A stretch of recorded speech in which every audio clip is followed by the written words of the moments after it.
Pilit na isinasalba ng ilang pamilya sa Barangay Culiat, Quezon City ang ilang mapapakinabangang gamit matapos sumiklab ang sunog doon kahapon. Balitang hatid ni Jay Sabale.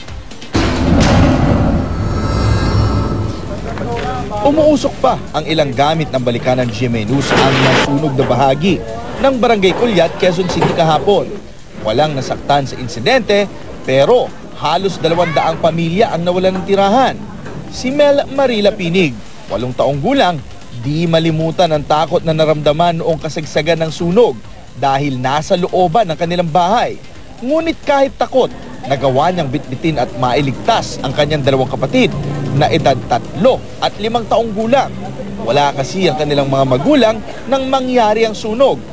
Takot po. Umiyak nga po ako eh. Binuhat ko si Justin, si JR naman. Hawak-hawak ko. Magkasama ngayon sa evacuation center ang magkakapatid, pati na ang kanilang ina.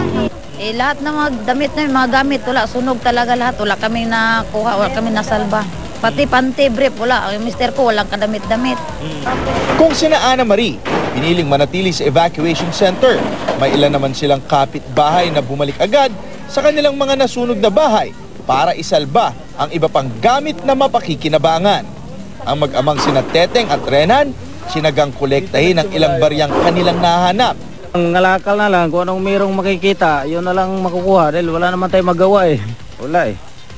Pati hanap buhay, pantrabaho ng hanap buhay, wala. Natanggal ko po yung mga itim kasi po nasunog eh. Nagkakalga lang ako dito. Nakakuha ka ng? 10. Oo. So, itatabi ko to. tatabi mo. Para saan? Para pandagdag. Pandagdag Sa mga kailangan namin. Walang natira, wala kami nakuha. Pati yung uniform ko, ubos. Wala talaga. Jay Sabale, GMA News.